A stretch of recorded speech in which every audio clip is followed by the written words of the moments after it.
Habang nagsisimula si Hoffel na mangungulit sa kanya, napagtanto ni Takaro na magiging isa itong legendary na istorbo at ilang araw pagkatapos noon, bumisita si Takaro kay Growlithe para magtanong kung pwede siyang gumawa ng isa pang pares ng gunting para sa pag-aani.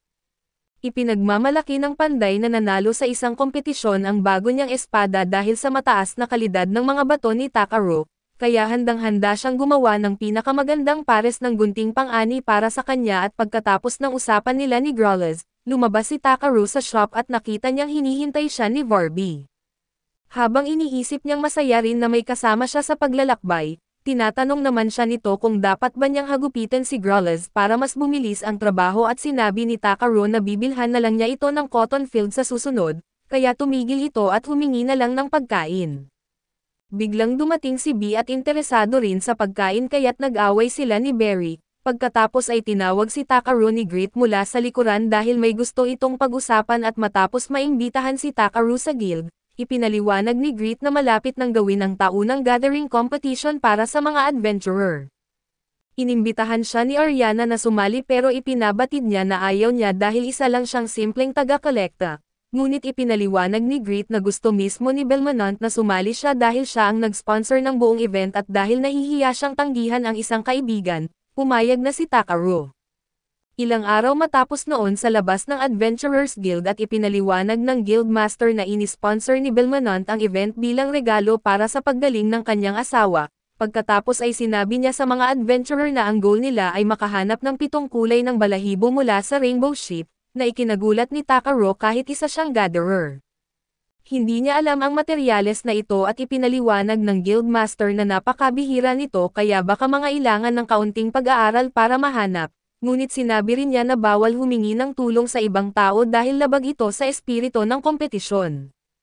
Habang ipinaliliwanag ang mga patakaran ay na-realize ni Very na hindi siya maaaring sakyan ni Takaro sa event, ipinaliwanag ng Guildmaster na bawal ang anumang tulong mula sa kanilang party at pagkatapos talakayin ang lahat ng rules, siniguro niyang naintindihan ng lahat. Sinabi ni Clay kay Takaro na mag-isa lang siya na ikinagulat ni Bee, buti na lang iniisip ni Takaro na kaya niyang mabuhay gamit ang kanyang magic kaya tinanong siya ni Clay kung gagamit ba siya ng teleportation magic para hanapin ang materyales. Ngunit tumanggi si Takaro na gumamit ng ganoong kalaking spell dahil baka marami itong magalit at magdulot ng gulo pagkatapos ng event. Di nagtagal ay inihayag ng Guildmaster ang pagsisimula ng event pero tumanggi si Bee na iwan si Takaro. Hinihila ni Very palayo si Bee mula kay Takaro at ginamit niya ang kanyang mana para patulugin ito at habang nagugulat si Takaro, sinabi niya na huwag itong mag-alala at maglaro lang sa event at siya na ang bahala sa baby dragon. Agad na tumakbo si Takaro papunta sa library at naghanap ng impormasyon tungkol sa Rainbow Ship sa isang malaking libro, matapos malaman na nakatira ang mga hayop sa bundok ng Takarana, dali-dali siyang pumunta roon at pagdating niya sa bundok ay naisip niyang marami siyang gagawin dahil nasa tuktok nakatira ang mga tupa. Naiisip niya si Bee at kinakabahan siya dahil ito ang unang beses na gagawa siya ng quest nang wala ito, bigla niyang naisip na baka mag-stress eating si Bee at tataba kaya natawa siya. Samantala ay malungkot na kumakain si Bee ng sandwich, at tinanong siya ni Very kung bakit siya nag-aalala. Pinaalalahanan niya ang baby dragon na may malakas na protection barrier si Takaro, pero sinabi rin niya na sana ay nakatulong siya bilang kabayo at nainis si Bee dahil siya ang nakasanayan ni Takaro na sinasakyan, kaya tumayo si Very para patunayan na mas mabilis siya. Pinatigil siya ni Clay na paalala na alam na ng lahat na siya ang pinakamabilis. Natuwa si Very sa papuri kaya kumalma siya pero inis pa rin si Bee kaya't pinuri rin ni Clay ang bilis ni Bee at doon lang ito natahimik. Kahit medyo gumagaan ang loob ni Clay dahil hindi na nag-aaway ang dalawa, nag-aalala pa rin siya dahil hindi niya sila kayang kontrolin ng matagal kapag wala si Takaro. Kinagabihan ay kumain si Takaro ng mainit na gyoza bago matulog at kinaumagahan, narating niya ang tuktok ng bundok at nakita niyang mapayapang nanginginain ang mga Rainbow Ship. Dahil mabilis tumakbo ang maliliit na hayop iniisip niya kung paano niya sila mahuhuli.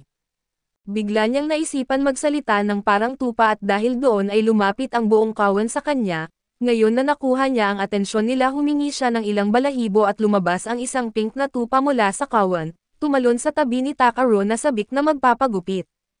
Nagulat siya sa sobrang tiwala ng hayop at madali niyang nakuha ang ilang balahibo gamit ang suklay. Pagkatapos noon ay nagsilapot na rin ang iba pang tupa at nag-alok ng sarili nilang balahibo at pagkatapos makolekta ang lahat ng kulay na kailangan niya, nagsimula nang umuwi si Takaro.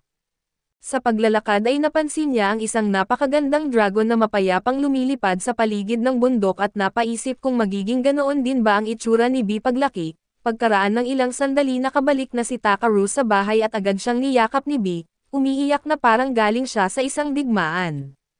Di nagtagal ay inihayag ng Guildmaster ang pagkapanalo ni Takaro at tinaas ang ranggo niya sa FB rank. Nagtaka si Takaro kung ano ang espesyal sa ranggong iyon kaya't ipinaliwanag ng Guildmaster na pwede na siyang kumuha ng adventuring o gathering quests mula F hanggang B rank. Kahit mukhang gusto ni Takaro na manatiling gatherer ay binalaan siya ng Guildmaster na huwag siyang sobra-sobrang magbigay ng mataas na kalidad na materyales. Ipinaliwanag niya na kung patuloy na mas mataas ang kalidad ng produkto ni Takaro kaysa sa binabayaran ng mga tao, babagsak ang ibang bahagi ng merkado. Kahit medyo nabigla si Takaro sa balita ay pinapakalma siya ng Guildmaster at ipinaliwanag na gusto lang nilang siguraduhin na nakukuha niya ang tamang kapalit dahil lahat sila sa guild ay sumusuporta sa kanya, ayaw nilang maloko si Takaro at tumanggap ng mababang gantimpala kapalit ng mataas na kalidad na materials. Dahil sa mabubuting salita nila ay napaisip si Takaro kung dapat ba niyang tanggapin ang responsibilidad ng pagkuha ng mas maraming quest para sa guild. Nakita ni Clay na nagdadalawang isip siya kaya sinabi nitong magdesisyon na siya agad at para kay Barbie, karapat-dapat naman talaga si Takaro na tumanggap ng espesyal na ranggo tulad nito. Dahil sa pang-uudyok ng dalawa ay tinanggap na rin ni Takaro ang FB rank ring. Habang kinukuha niya ang singsing ay umaasa ang Guildmaster na matutulungan niya ang guild sa hinaharap, biglang pumasok si Ariana at ibinalita na may lumitaw na forest worm malapit sa main road. Dahil opisyal na adventurer na si Takaro ay agad siyang sumama kay Clay para harapin ang halimaw at pagdating nila sa main road, naghintay ang grupo hanggang lumabas ang worm at maya-maya, umangat ito ng buo at napakalaki na parang skyscraper. Habang naghahanda silang lumaban ay biglang may pamilyar na boses na tumawag kay Takaro mula sa ulo ng worm, si Brolight pala iyon at sakay ng worm na parang kabayo at pagbati niya kina Takaro at Clay, agad siyang nilapitan ni B. Pagkatapos batiin si B ay bumaba si Brolight mula sa worm para lapitan si Takaro, pero agad niya siyang nilinis gamit ang clean spell para mawala ang nakakamatay niyang amoy at nagulat siya kung bakit nakasakay si Brolight sa ganoong kalaking uod. Kaya ipinaliwanag nito na dinala niya iyon mula sa kanilang lugar para ibigay sa kanya bilang alaga. Dahil sobrang dumi ng halimaw ay nilinis ito ni Takaro pero natakot ang worm at agad na lumubog pabalik sa lupa. Giit niya kay Brolight na hindi angkop ang ganito kalaking halimaw bilang mount, kaya naisip nito kung kabayo na lang ba ang kukunin niya. Ngunit sinabi ni Very na hindi iyon kailangan ni Takaro kaya't dinala ni Takaro si Brolight pabalik sa lungsod para pag-usapan ang lahat. Pagbalik nila sa city nilibre niya si Brolight ng masarap na pagkain at ikinwento ang lahat ng nangyari mula nang magsama sila ni Clay bilang party. Nang ikinwento rin niya ang mga pangyayari sa village at kung paano niya nakilala si Very, tinanong ni Brolight kung pwede siyang sumali sa party at pumayag si Takaro kaya ipinakita ni Brolight ang resulta ng kanyang pagsisikap at inilabas ang kanyang singsing. Nagulat si Clay nang makita niyang may A-rank adventurer ring si Brolight. Ipinagmalaki ni Brolight na pinaghirapan niya iyon at habang excited si Clay na makipag-spar sa kanya, iniisip naman ni Very na malinis at mabuti ang kaluluwa ni Brolight dahil nakakapagpasarap ito sa kanyang espiritu. Nang tawagin na ni Very si Brolight gamit ang kanyang sikreto na pagkakakilanlan, agad siyang nakiusap na panatilihin itong lihim at pumayag naman si Very at pagkatapos ay tinanong ni Takaro si Brolight kung bakit niya kailangan ang tulong niya. Doon niya ibinunyag na tumakas ang kapatid niyang si Ladakara mula sa kanilang homeland. Ikinwento ni Brolight na si Ladakara ang priestess ng kanilang nayon dahil sa espesyal nitong tungkulin, ayon sa tradisyon ng nayon at kailangan nitong pakasalan ang isang elf at magkaanak ng malalakas na supling, pero tumakas siya dahil ayaw niyang mapakasal sa kung sinong mabahong lalaking napili para sa kanya. Gayunpaman ay sinabi ni Ladakara na papayag siya sa arranged marriage kung bibigyan siya ng magandang puting kabayo bilang regalo. Sa malas ay noong oras na nakuha na ni Brolight ang kabayo para sa kanya, nakaalis na ang kapatid niya para kumuha ng gatas. Habang naiilang si Takaro sa seryosong usapan ay iniisip naman ni Brolight na siya ang perpektong tao para hanapin ang kanyang kapatid. Naniniwala siyang madali lang ito para kay Takaru gamit ang kanyang magic pero pinapaalala ni Takaru na kung madala niya si Akare pabalik sa nayon, mapipilitin itong pakasalan ang lalaking hindi niya gusto. Ipinaliwanag ni Brawlite na ayaw naman niyang pilitin ito, gusto lang niyang malaman kung bakit bigla itong nawala nang hindi man lang nag-iwan ng kahit anong salita, dahil naintindihan ni Takaru ang sinserong nararamdaman ni Brawlite at doon ay pumayag siyang tulungan siya. Pagkatapos ay tinanong niya sina Clay at Very kung sasama rin sila at pumayag silang dalawa agad-agad. Ilang sandali pagkatapos noon ay sinimulan na ni Brawlite na ihatid sila papunta sa Elf Village at tinanong siya ni Takaru kung saan sila dadaan, at sinabi nitong makikita nila ang daan basta matagpuan nila ang kagubatan na may tamang kondisyon. Nagtaka si Takaru kung paano siya basta nakakauwi gamit lang kahit anong gubat. Kaya ipinaliwanag ni Brawlite na gumagamit siya ng Elven Magic para manipulahin ang espasyo at lumikha ng daanan papunta sa kanilang tahanan mula sa ilang espesyal na lugar sa mundo. Naisip ni Takaru na halos pareho ito sa teleportation magic niya at nag-alok si Very na ihatid silang lahat sa kagubatan ng mabilis, kaya nag-transform siya sa anyong kabayo at agad naman na in love si Brawlite sa kanya. Nag-enjoy silang lahat sa komportableng biyahe papasok sa kailaliman ng kagubatan.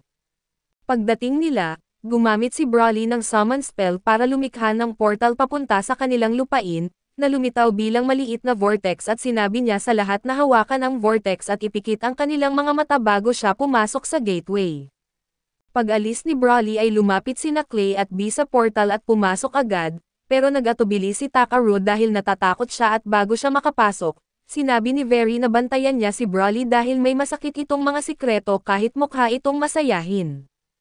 Pagkasabi nito ay hinawakan niya ang portal at tumuloy at naiwan si Takaru mag-isa, sa huli ay nag-ipon siya ng lakas ng loob para hawakan ang portal at dinala siya nito sa isang spatial vortex na naghatid sa kanya sa napakalawak at napakagandang lupain ng mga elf.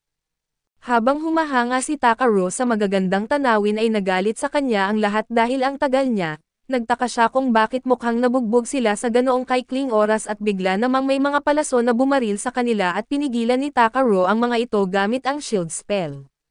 Mabilis na sinabi ni Brawly na huwag siyang umatake dahil mga taga-nayon niya ang nagpapaputok, di nagtagal ay lumapit ang ilang taga-elf na halatang galit dahil bumalik si Brawly.